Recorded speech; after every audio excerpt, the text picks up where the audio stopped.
Welcome back to the Good, the Bad and the Ugly podcast with me, Tony Murrell, proudly sponsored by Super Resin. This week's special guest is Michael Showers, a man whose life has taken him from Liverpool streets to some of its darkest corners before turning it all around.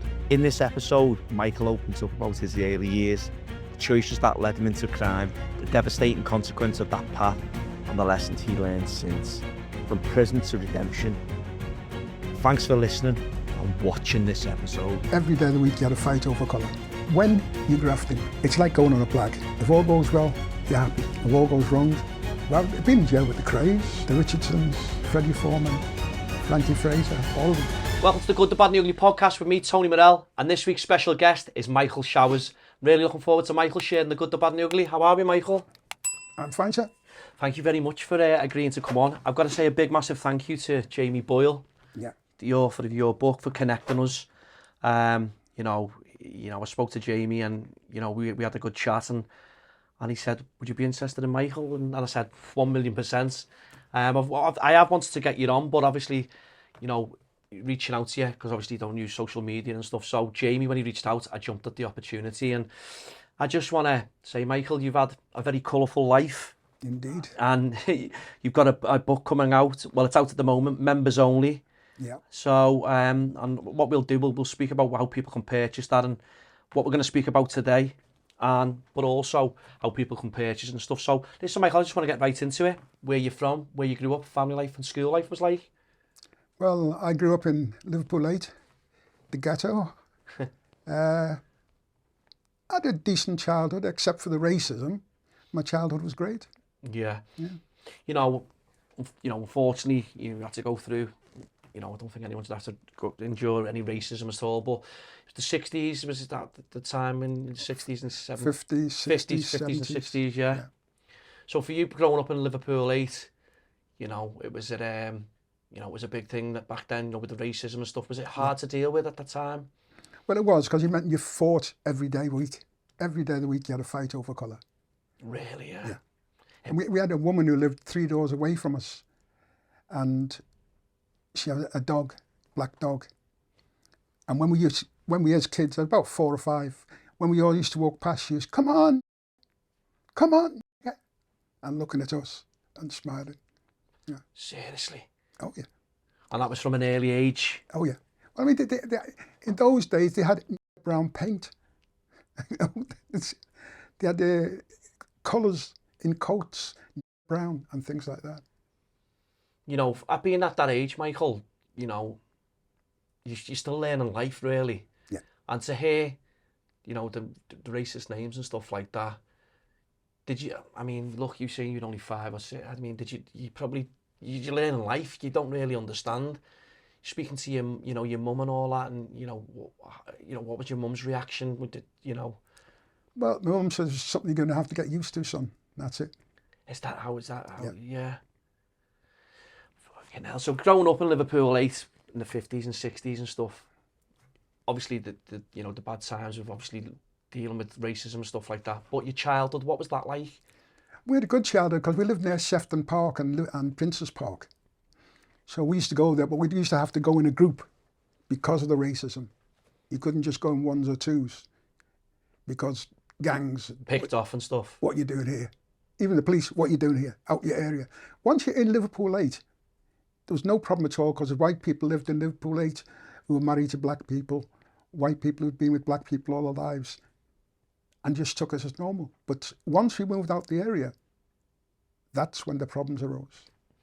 And like you're saying, going out the area, so you're a bit older by then, and you sort of understanding, and you're thinking to yourself, what's going on here? And even seeing like you're saying, the police as well.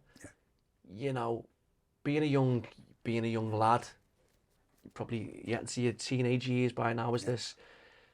How are you dealing with things, Michael? Are you starting to fight back or retaliate? We always fought back. Yeah. Always. My dad always said, don't walk away from it. Don't walk away from it. Fight it. And that was it. And was that just what's named into you? You just, bloody hell. So, school, what was school like for you, Michael?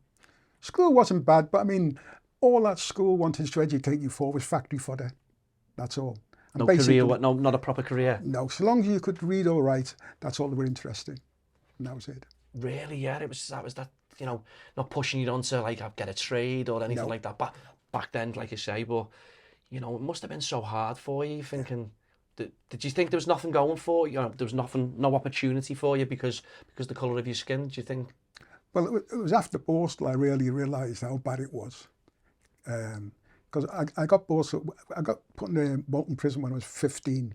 Because I don't know whether you remember Howard Gale, who used to play for Liverpool. Yeah. His brother Alan was a friend of mine. And they moved up to Croxteth, or Norris Green, to Stathersfield Avenue. Stathersfield, yeah. I know, on the screen, yeah. And Alan came, he said, listen, there's a dance up there on a Sunday, you should see the girls. So, of course, we got dressed up and went to the dance. And the women were fine. They were fine. And we got on well for about 5 or 6 weeks. And then about the 6th week, a gang came across and said, listen, we don't want niggers come up here dancing with our girls. Don't come again. So I said, okay. So next week, 20 of us went. Smashed the place up, but unfortunately, during the general melee, Alan Gale stabbed somebody. 2-stitch stab wound. 5 of us were arrested for it. I was in Menlove Avenue Children's Remand Home. And they had kids like 7 and 8 to 16. And as usual, nigger. You were hit with that straight away while you were in Borstal? Yeah. So, fought. And because they said I was unruly, they threw me into Walton Prison when I was 15. I had my 16th birthday in Walton Prison. And when we got to court, we all pleaded not guilty. And our mothers couldn't afford barristers or solicitors. So they gave us what they call a doc brief, who was a barrister who acts for the group as a whole for a fixed price. So all your mums had to put into... No, the court pays it. Oh, the court pays it, yeah? Yeah. So he came, he said, look, you're all being very silly. You've been in custody now for 3 months. You could all be home tonight with your parents. And most you're going to get a probation. Well, probation didn't mean anything to us. But it just meant that instead of us waiting outside for our friends who we used to escort because of racism, because they had to go to the city centre. So even if you weren't on probation, you went with them. And you waited outside while we were there, and you all left together. So it meant nothing to me, probation. So we said, okay, we all pleaded guilty. Came upstairs, pleaded guilty. We all got Borstal. You all went to jail. I said, I never stabbed anyone. He said, look, the judge knows you didn't stab anybody. He knows that 5 of you couldn't have stabbed one man. You know, that's it. You're all being very silly. You could be home tonight. Didn't get home for 2 years. So you were sentenced to 2 years for... Sentenced to 6 months to 2 years. You could be out in 6 months. But of course, racism again, fighting all the time. Ended up doing the 2 years. You know, it must have been hard to be going into a man's jail at the age of 16. Yeah. And Walton Prison's always been, you know, it's not very, you know, it's, I'm not saying that any prisons are nice, you know what I mean? I've been lucky enough not to land in any of them, but when you hear people's stories about prison, but Walton Prison always, like a lot of people who've been in jail say it a lot. What was it like back then, Michael? The conditions and stuff? It was dirty, because I remember cockroaches running over my face when I was in bed. And the screws have always been dogs there. They've always been bullies. And the whole thing was a horrible, especially at 15, 16. Yeah. As I said, something I'll never forget. You must have been, at that age, you must have been scared because, like you say, you know, you're away from home. It's probably the first time you're away from home. First time I ever slept on my own. Yeah? First time I ever slept in a bed on my own. Really? Yeah. Because obviously there was your family and stuff. 11 kids and a 2 up, 2 down. Wow. Every room was a bedroom. And like you say, the conditions, it was dirty, cold. Yeah. You know, there's cockroaches running over you and stuff like that. So after your 2 years, Michael, when you come out, what happened then? Well, I tried getting jobs. And of course, it was bad enough getting a job as a black person, but a black person with a record, he had no chance. No chance. No chance at all? No.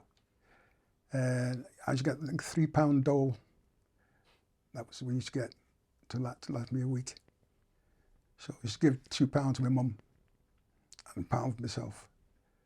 And I bumped into some friends from Height, and he said, "Listen, we've got a bit of graft there. Are you interested? Snatch." I said, "I'm game." Yeah, yeah. That was it.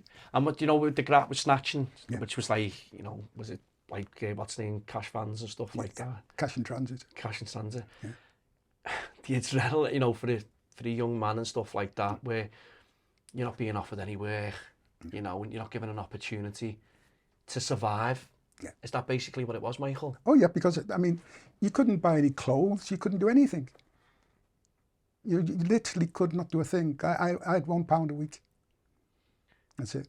£1 a week, and I mean, obviously, okay, no, It went further then, but it still wasn't enough. of course it wasn't, no.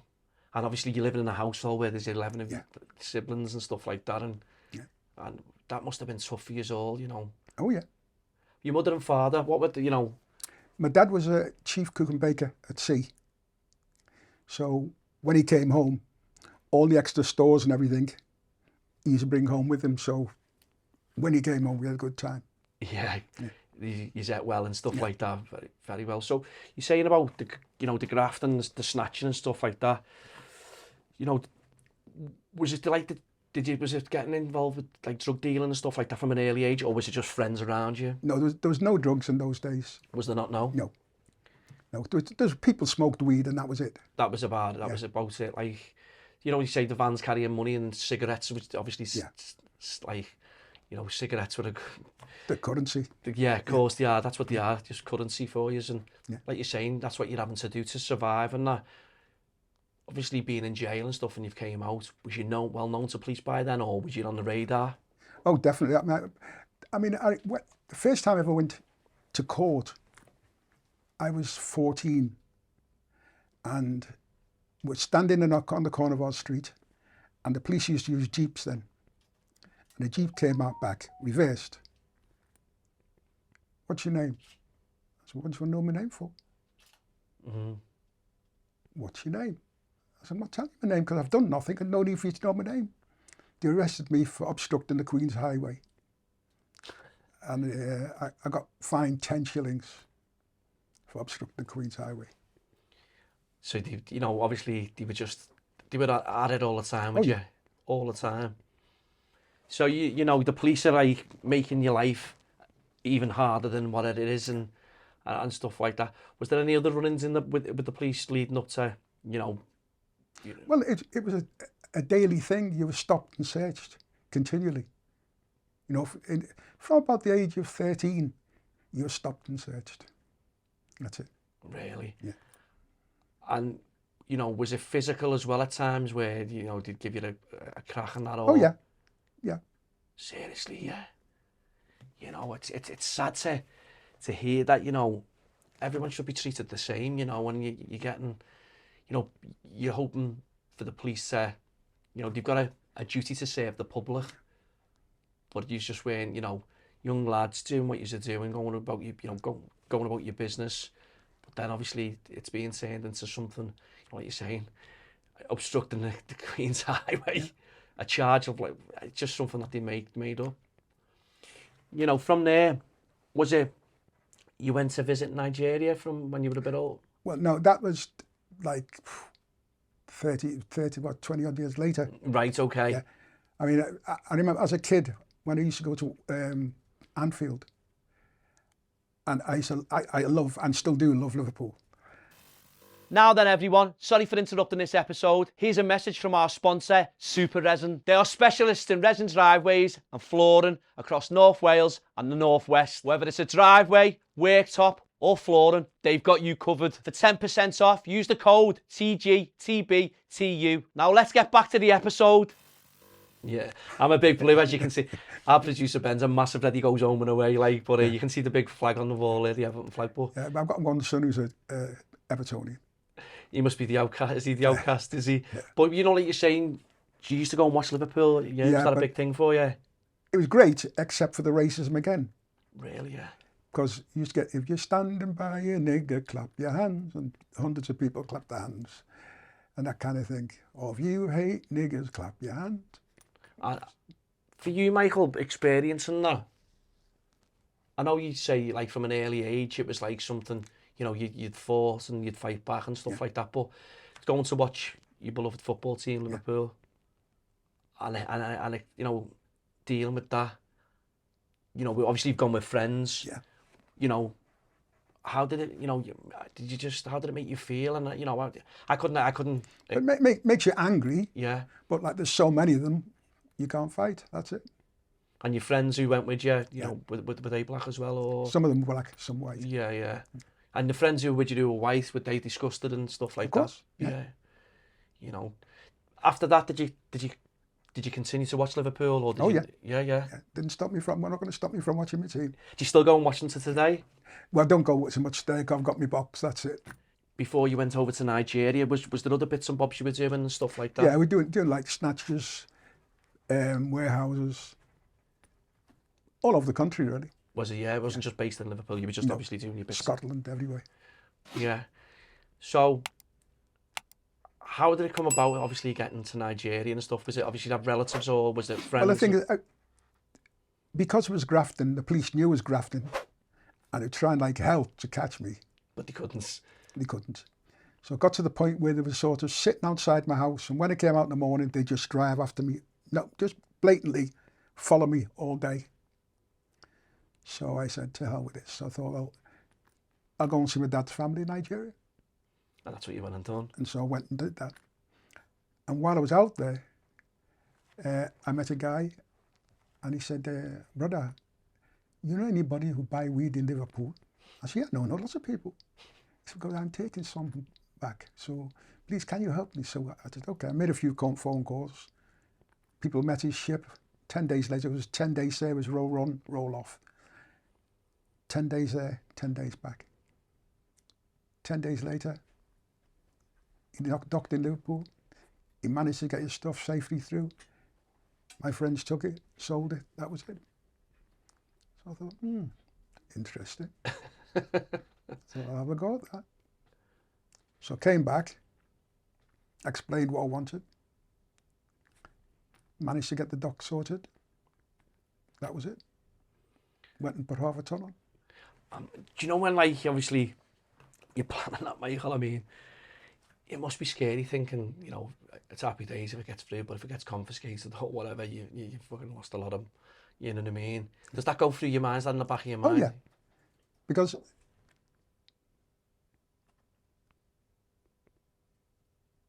trying to think.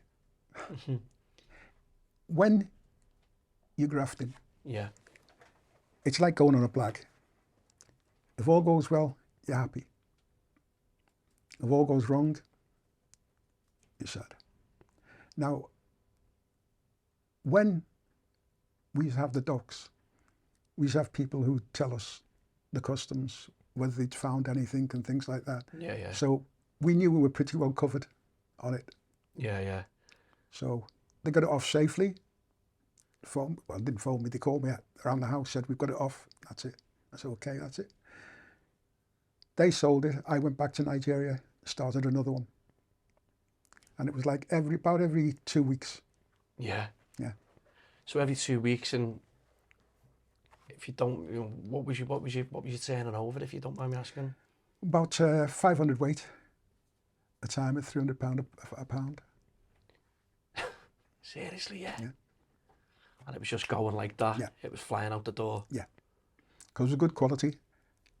Was it like, you know, like I say, I'm trying to think of the weight and stuff like that now in today's money, you know, and what the cost would be. Back in the day, what you're saying, you had nothing because you weren't being given opportunities. Then to sort of be turning your life around, what was that feeling like, Michael? Well, I was walking on air because, I mean, I used to go to Paris for the weekend and stay at the George V Hotel on the Champs-Élysées. And that was like £500 a night. At that time? At that time, yeah. It was sweet there. You know, like you're saying, you sometimes you'd had, between your family and stuff like that, there was no money and stuff like that, but you were quite, you know, happy sorting for your family out and stuff like that. And, you know, it got to a point where you didn't have to worry about them things no more. People were eating well, people were clothed and stuff like Yeah. that. So it must have made you feel good, you know, and to be able to do that, so obviously to help your family. Oh yeah. 'Cause I mean, when we got our first lot, I was driving a V12 Jag and Trans Am, and in the same week, I bought the house cash. That was 32,950 on the 5 ways. It sold for 400 grand in the end. I bought the Rolls Royce the same week, and because you could do it in those days. Yeah, yeah. So long as they didn't actually catch you at it, there's not a thing they could do. Because at one time, I went to pay some of the Nigerians. I brought them over from Paris. I brought them over to Paris, left them there, came to England to pick the money up. And I picked up £68,000 from my bank. And as I was going out through the airport, they opened the case. Oh, special branch came across. Where did you get this money from? I drew it out of a bank this morning. They phoned the bank said yes. Mr. Showers came in early, counted the money and left. Not a thing they could do. They couldn't take it off you? No. Wow. Nothing they could do. So from when you first went to Nigeria, the next 6 years, is that, you know, was it? Well, it was heaven. It was heaven. It was heaven. You know, you were happy, you were making money, you were money that you'd just only dream about in it and stuff like that, considering where your life was like. But is it true, like, in 1973, you'd made enough money to... Is that... Well, it was 1976 already. 1976, was it? Sorry, yeah? Yeah. I mean, I had a suitcase, as well as having bank accounts, I had a suitcase on top of the wardrobe with just bundles and bundles. And I just go in, didn't know how much was there. Seriously? Yeah. Because it was just, obviously, you were turning over that much, yeah. that much cannabis or whatever it was that you were bringing in and stuff. It's like, you know, people say crime doesn't pay, but... Oh, it does. It does. You know, it's certainly... To be doing it for 6 years and then to say, like, look, I've made enough, I'm going to sort of... Yeah. I'm going to get out here. And is that what you know, is that what you... I did, yeah. Yeah. Because the riots started. It took stuff, yeah. Yeah. And I got involved with the Liverpool 8 Defence Committee. And what we did, kids were arrested. And they were arresting kids, beating them up and taking them to Warrington and dropping them off and things like that. Oh yeah, just young kids. So those who were charged, we got barristers down from London, black barristers, to fight the case. Like one case we had, they'd arrested a guy with a petrol can full up in the back of his car. Smashed all his teeth out, nicked him. And when we got the barrister found out that the can was full of water. Because all the police had done, it tested the headspace, which had... The nozzle and stuff like that? It had fumes of petrol in. And as far as I can say, it was petrol. When the barrister checked it, it was water. And the kids said, you know, I was having leaks on the radiator, so I was carrying a can of water. To test it and stuff like that? And did that gentleman do jail and stuff like that? And he was arrested in custody, but he won the case, so that was it. But you know, when you speak about the Toxteth riots, yeah, I was only a young kid then, you know what I mean, 81. Liverpool 8 had enough, basically. You know, it's... Yeah. I remember seeing, like, as I got a bit older, and you see the footage and stuff, and you can still see it now and stuff like that. But you had enough. Yeah. It just, like, you know, Granby's everywhere, they just all come together and just thought, we're going to fight back here. Sick of the, you know, the racism. Well, I was so happy because we'd taken it for so long. From childhood, we'd taken the crap that they threw at us. Yeah. And they were at last fighting back.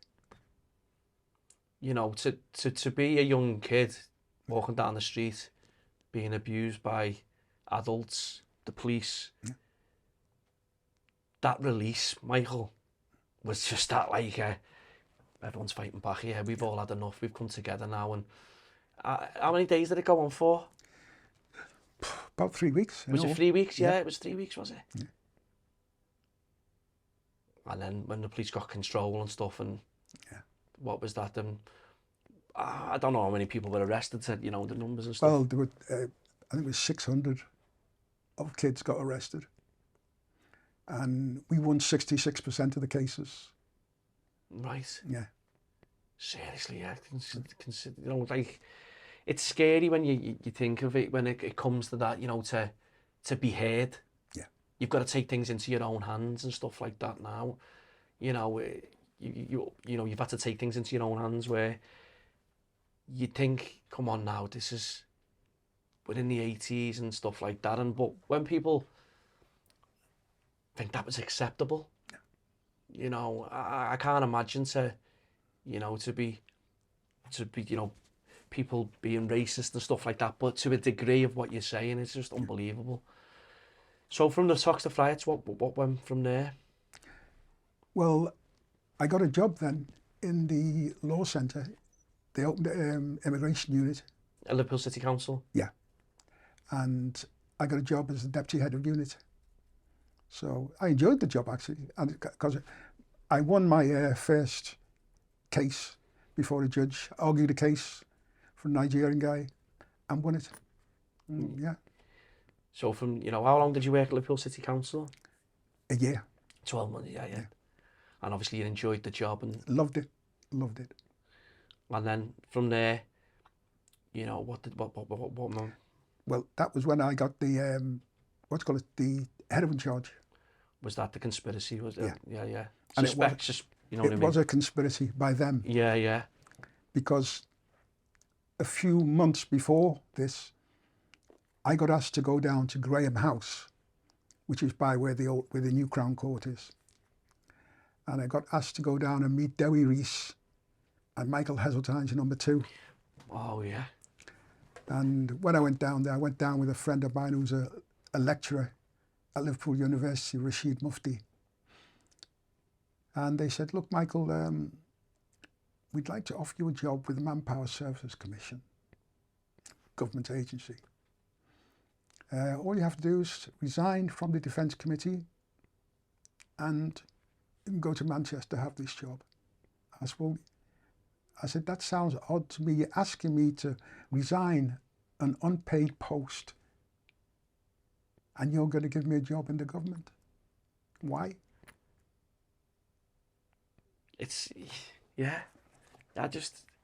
So anyway, I refused it. Yeah, cool. And then after that, strange things started to happen. You know, things were like obviously not untoward and stuff like that, and your life started taking a little bit of a what's the name for the worst and stuff like that, where they're making your life hard. Yeah. That you said, obviously not taking that role, do you think? They wanted me to resign from the Defence Committee because I was very vocal and I was on television a lot criticising the government, and they didn't like that. But you know what, your loyalty there, Michael, to your, you know what I mean, to your people. It's an unpaid role, you know, and, you know, you speak for the people, you know, and it's like you're saying there, they're trying to, it's like when they, what's the name, people now, they cancel people or they shut people down because they have a voice. Yeah. And is that what the government were trying to do with you? That's what they're trying to do. You know, and then strange things are happening. You're not getting opportunities or they're making life hard for you. Hiya everyone, sorry to interrupt this episode, but here's a quick one from me. If you're enjoying the podcast and you enjoy what we're doing, you can now buy us a coffee. It's a simple way to keep those stories coming. No subscription, just that one-off bit of support. The link's in the description. Now back to the episode. What were they trying to, what other stuff was happening? Well, as I say, the pressure was such that it really did get to me. It really did get to me. Mentally? Because I was frightened. Yeah? I was frightened because of what they're going to do. Did you think you were going to be, someone was going to try and get rid of you, or? Well, that's what I was thinking. Yeah, was that in the back of your mind? Yeah. That must have been scary, considering. I was one time, I was standing on a corner of my dad's street, Ponsonby Street, because my dad still lived in the ghetto. And a police Land Rover, well, not Land Rover, a Transit, pulled up. About 6 of them jumped out, grabbed me, and arrested me. And when I got to the police station, the inspector who was in the van, he said, yeah, we've arrested Mr. Showers, he said, for throwing a rock through a police personnel carrier window. I said, rubbish. And they put me in a cell, and I said, no, take my belt, take my shoelaces. Don't need to say I hung myself, because that's what I was thinking. You were going to try and Oh yeah, play it off as that. well, I was sitting in the cell for about 10 minutes, and then they came down and said, your solicitor's here. And Rex got me out, and that was it. Yeah. As I said, they dropped the charges. Did you say before, was you saying, take me belt, take me laces, because you were Well, worried? I was worried in case they tried to hang me, or say I hung myself. That was it. And that's, that's where you were at. Yeah. That's what you were thinking, because of obviously what had gone on and stuff like that. Because it was so blatant the way they arrested me, and everybody had seen I hadn't thrown anything. They just had it in for you, Michael, yeah. So after Rex Macon got you out, Michael, did anything come of that, or No, no charges nothing brought? at all. Nothing at all. So, the conspiracy to the heroin and stuff like that, did you how did that come about? Did you just put that on you, or? What happened? I had a client who was, his name was Parvez Khan, and he had got married in Pakistan. But when you get married, you can't just bring your wife in. You have to get permission to bring her in. So he came to our office, and I said, okay, I'll take the case, no problem. And he used to come backwards and forwards to Liverpool. Now, little did I know, he was waiting for a heroin shipment. Right. And the customs had set it all up themselves. The man who was bringing drugs in was working for the customs in Pakistan, the British customs. But what they didn't know, he was selling them his own heroin. He was a drug dealer. Yeah, yeah. And selling them his own heroin. And that was it. And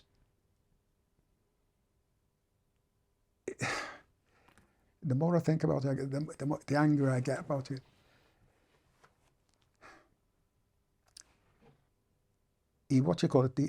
When he got nicked, he said,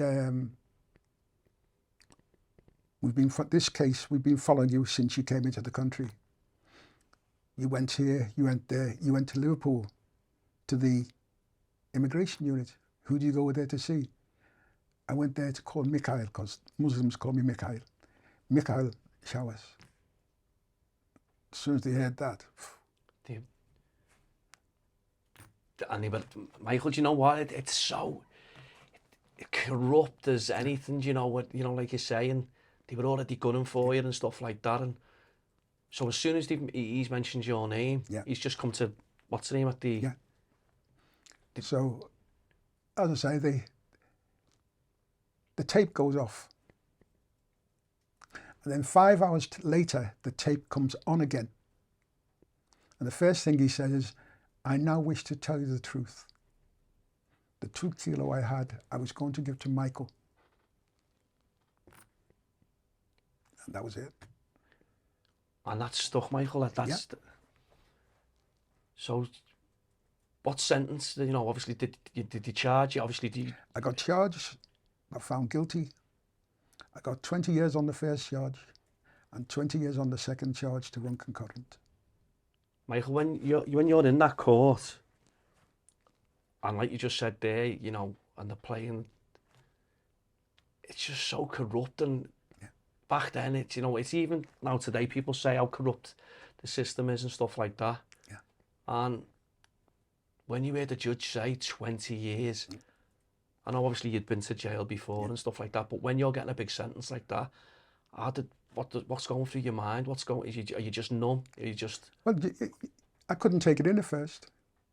And when he said 20 years and 20 years, when he went concurrent, I went, thank God for that. Because you think we're getting 40? Yeah. Because a lot of people don't understand what concurrent means. Yeah. So concurrence is Concurrent means to run alongside, does getting it? a sentence, but it'll run alongside it. It won't be a separate sentence. So when you hear 20 years and 20 years to run concurrent. It's not 40 years, yeah. And 2 years for the fine. You know, so where was you, obviously, so when they've taken you down and you've gone to... I went to the unit in Hull, and I was with, what's his name? Charlie Bronson. Was you in jail with Charlie Bronson? Yeah. Well, I've been in jail with the Crays, the Richardsons, Freddie Foreman, Frankie Fraser, all of them. All good people? All very good people. Yeah. Very good people. I worked with the train robbers as well. Yeah. Because I used to bring weed down.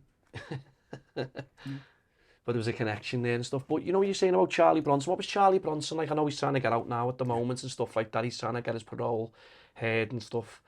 You know, a man who was, I can't remember his sentence when he first. But He started out with about like 10 years. And I think he's done... About 50. You know, knowing him, what was he like, Michael? He's a nice guy, lovable rogue, that's it. And you know, I've seen a few interviews and people who said they've been inside and he said he just basically is a lovable rogue and he's just been, it's like that IPP, isn't it? You know, when people get and they just left to, you know, do you think Charlie Bronson will ever get out? He should, but whether he will or not, it's another matter, because once they've got it in for you, that's it. The system, when they've got it in for you, you've got no chance, yeah. Like you say, you know, he's a very what's-name character and stuff like that, and everyone's trying to get a what's-name date for him, you know, at a hearing and stuff like that. Do you think that'll come, or...? It should do, as I say, but once the system's got it against you, you've got nothing going. You're in trouble. You get in trouble. So obviously you're serving your time. You're in Hull. Yeah. You're doing 20 years. What was jail like, Michael, for you? Was it good days and bad days? Full Sutton was a good nick, because it was a cons nick. The cons ran it. Right. Yeah. Because when you've got men who are not getting out, they've got to pull back a bit. Because if they put too much pressure on that man, he's cracking, and then that's it. Yeah, just go out, you lose the plot and just... Yeah. So you're in there, you know, you're doing your time and stuff like that, and your good days, your bad days, did you have plenty? Obviously you had plenty of them. Oh yeah. I had, while I was in Full Sutton, I mean, obviously Mum had got killed while I was on remand, and then I had 2 sisters die and a son while I was on the sentence. Michael, just hearing that, you know, to lose one person, but for you know, your 2 sisters, your mum and your son, I can't even imagine. And I don't know if it's true to believe, I believe they wouldn't even release you to go to your mum's funeral. No. Even when I was released, I had to get permission from the Home Office to visit Liverpool, because I was banned from Liverpool, to visit my mum's grave and my son's grave. Fucking hell.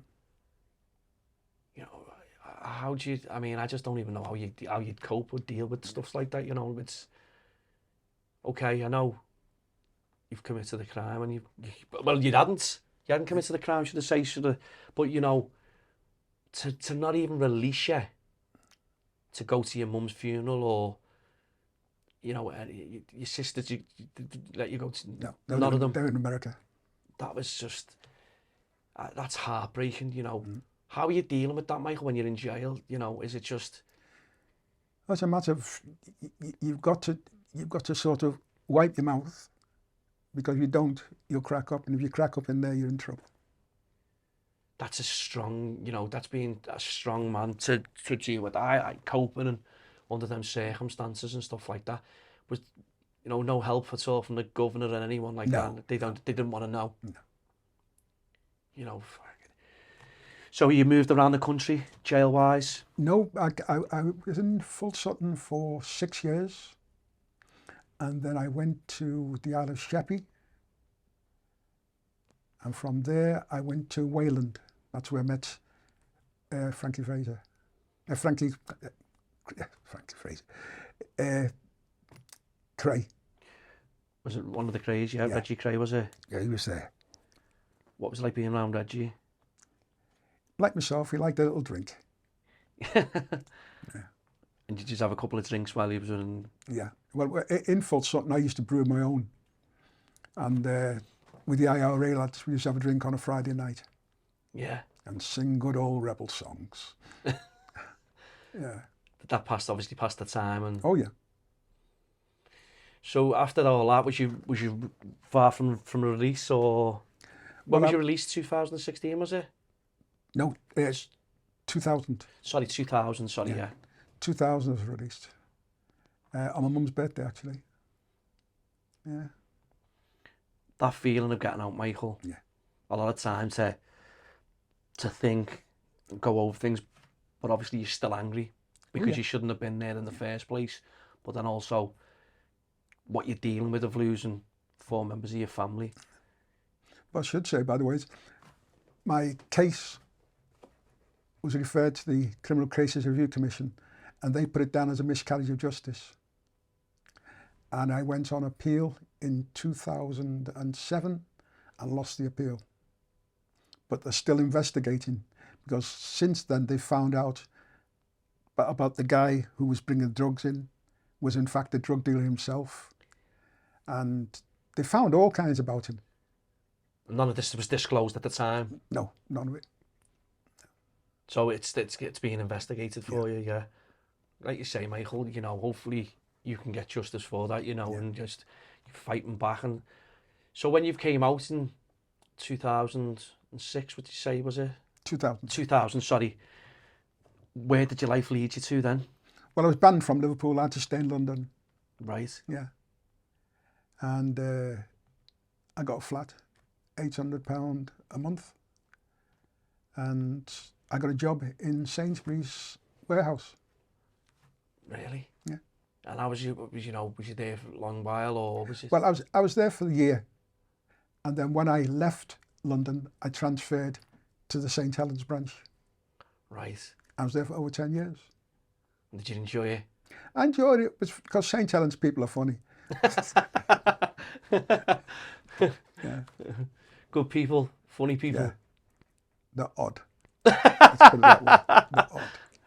No, well, like you say, you know, you've turned, you know, your life. You've came out. You're back into society after being locked up for so long. Some people can do it. Some people can't.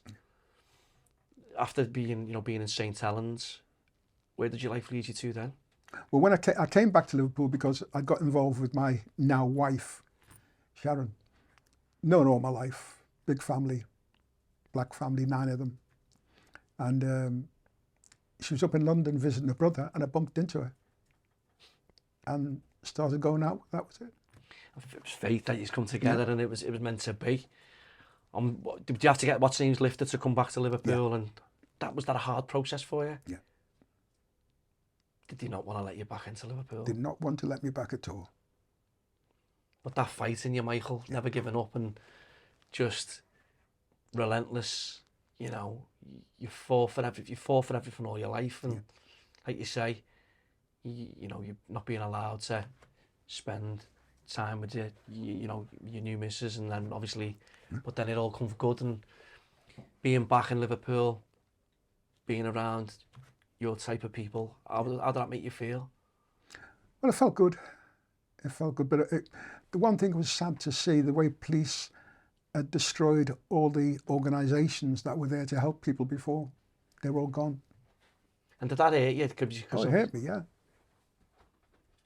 You know, like it's saying it's crazy how the world, you know, the city is, or you know.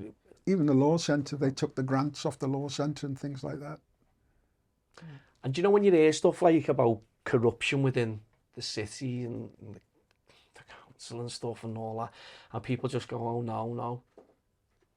This is just my opinion, you know what I mean? But you know, you're saying they're taking money out of communities or out of and it only benefits the community. Yeah.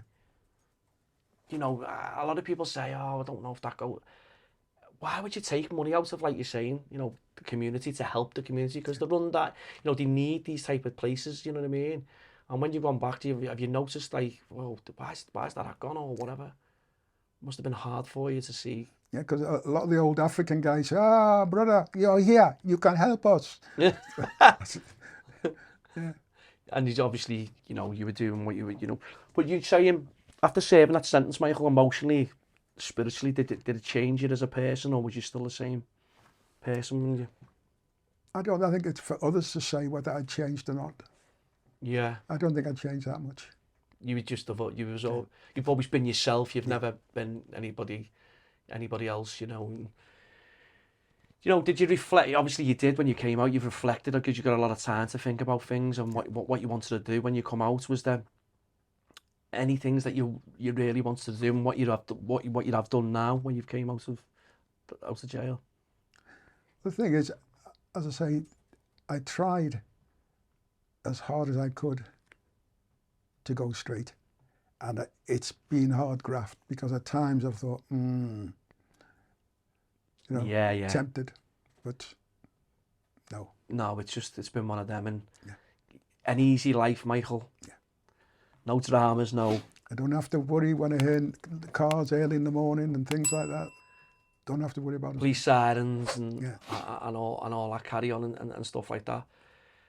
What does a good day look like for Michael Showers? What's a good day for you, Michael?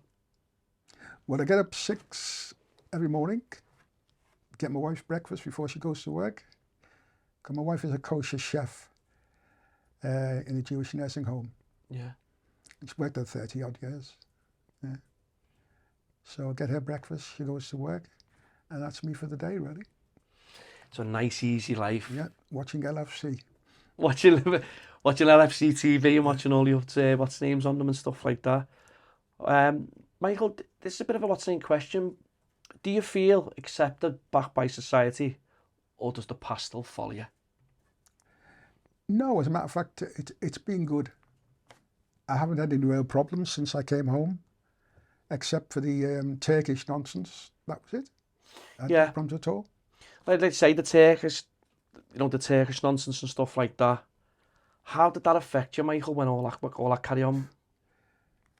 Once again, Liverpool police. Merseyside police, yeah. I went to Turkey because a friend of mine, his wife had just had a baby.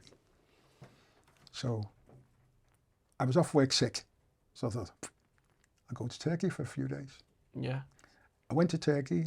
I took a load of clothes for the new baby and for the 2 other kids. Bought a load of stuff from Sainsbury's because I got discount.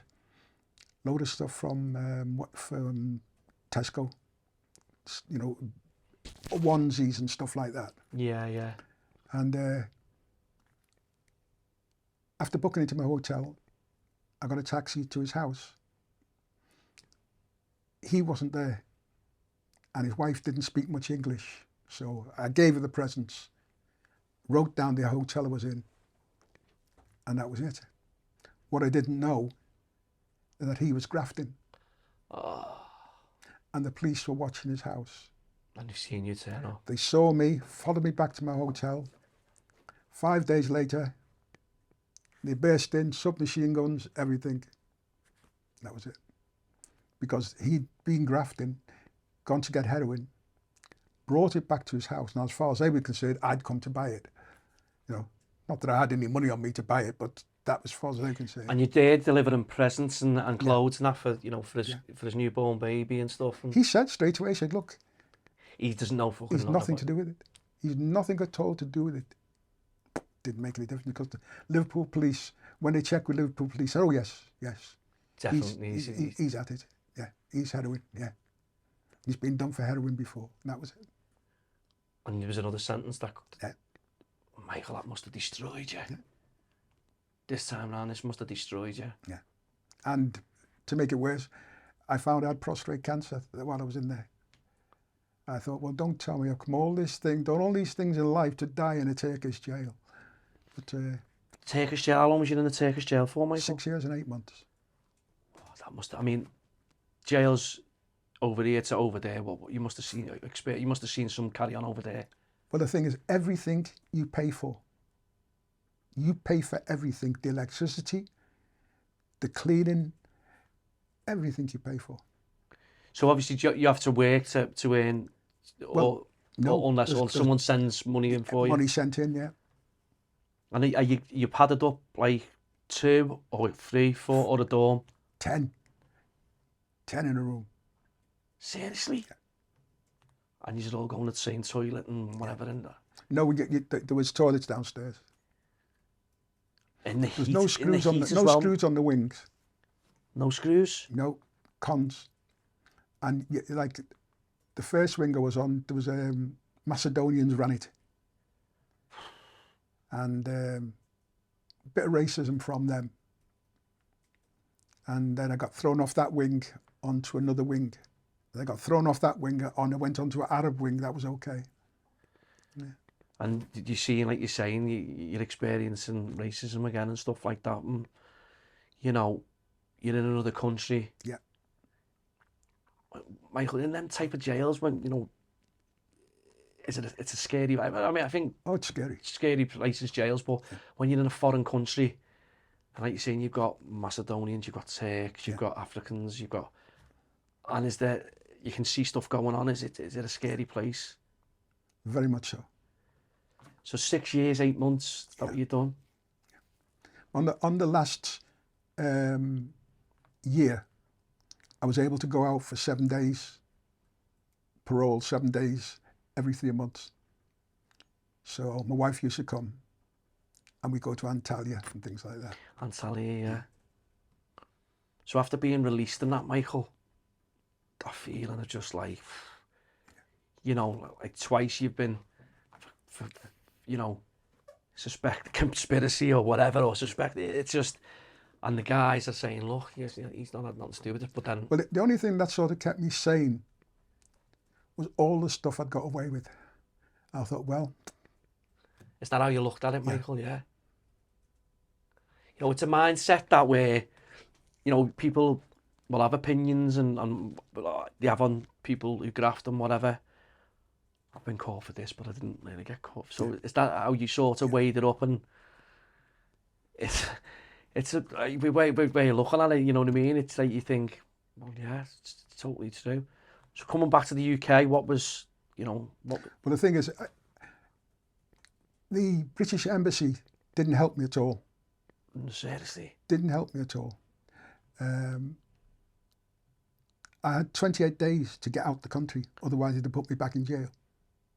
Oh, but there's a slow process. Yeah. They wasn't speeding nothing up. And in the end, my wife got in touch with our MP, and the MP pushed it. That was it.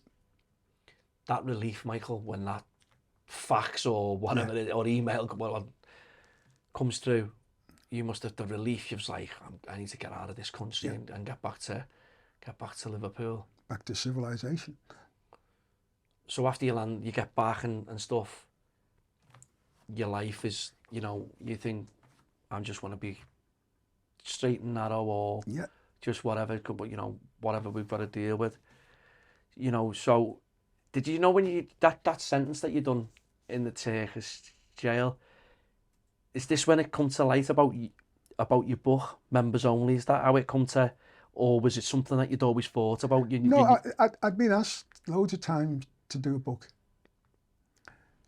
I thought this time, well, there's loads of people written stories about me, so why not? And that was it. Because I always say to people who, obviously you've been inside or whatever, and they wrote a book because they have a lot of time to think and go over things, and I wish I didn't do this, I wish I didn't do that, but looking what you're saying is like, well, there's times that I didn't, so I've sort of take the rough with the smooth and all that.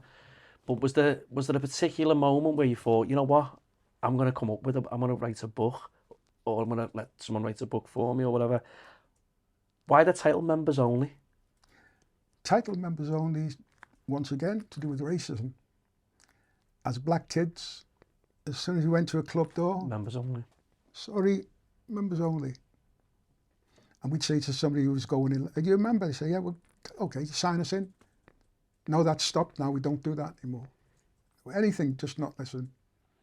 So that's where the title comes from, Members Only. And I know, there's a lot more in there, you know, because obviously we've only just scratched the surface a little bit, you know, and stuff.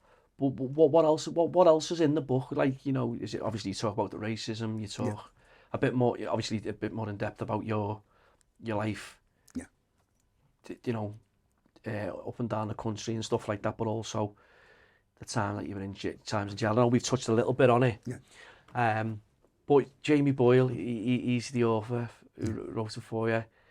He was the one who's connected us. Was it Jamie just the right person to write it for you, was He it? was indeed, yeah. Just have a... Because he was doing books about a friend of mine, Paul Sykes. Yeah, yeah. And because I was in with Paul in Hull. What was Paul Sykes like, Michael? Well, he was great, actually. Because you hear all these things about him, and he was a madman, he was a lunatic, and you see videos and stuff, and obviously, but spending time with him, being locked up with him. Yeah. Well, we used to play chess, and he's a hate losing. Yeah. Terrible loser, throwing the board all over the place and everything. After you beat him in chess. Yeah. He was a nice fellow, Paul. Yeah, I know you could have about seen videos and stuff, you know, from back in the day and stuff like that. But Jamie was obviously did he write a book on Paul as well? He wrote a couple. He wrote a couple of books, and I know he's wrote a couple of books for him. And they're doing a film now. Are they making a Yeah. on Paul Sykes? Yeah. Are they? Yeah. That's like an exclusive there, like. But Jamie, obviously, you meeting him and stuff like that from the get go, was he? You know, was he? This is the man to write my book and stuff like that. Yeah. How long did it take to write? About a year. It takes 12 months to write. Yeah, about a year. To put together and stuff like that. And it is actually on sale now, isn't it? Yes. Yeah. How can people purchase the book? It's War Cry Publishing. Yeah. War Cry Publishing, Michael Showers, members only. War Cry Publishing, Michael Showers, members only. Yeah. And from there, you get the link in that. We'll get the link and we'll put it, you know, at the bottom, you know, in our description and stuff like that, so people who watch the podcast can go and buy it. Family life today, Michael, what's that like? Well, I'm happy to say my wife Sharon and I, we have a son who's now 23 and just graduated from university. Proud mum and dad, yeah. He did classics, Latin and Greek, and philosophy. Yeah. So he's got a head on his shoulders. Very proud, very proud. Yeah. Any grandkids or anything? Or... Oh God, he's 11 grandkids. So it's and I'm soon to be a great grandfather. My grandson who lives here in Runcorn, his girl's having a baby. Yeah. You must be so proud, obviously, you know, being a granddad. I've got 2 granddaughters myself, and the crackers, do you know what I mean? It's good that I can give them back, do you know what I mean? But it's like, they make you so proud, and it's one of them. But to have 11 and also be a great granddad, you must be very proud. Yeah, we've got 2 sets of twins, twin boys. So double trouble. Yeah. That must be... We can have them, but one at a time. Yeah. One at a time, that's it. Yeah. What's in the pipeline for Michael Showers? Well, just relaxing, going on holidays and things like that. But listen, Michael, that was very interesting, you know, and I really appreciate you giving your time up to come on and, you know, and share the good, the bad and the ugly in your life, and, you know, obviously giving your book a plug. But I just want to say thank you so much for sharing the good, the bad and the ugly. Thanking you, sir. Thank you very much. Good to meet you.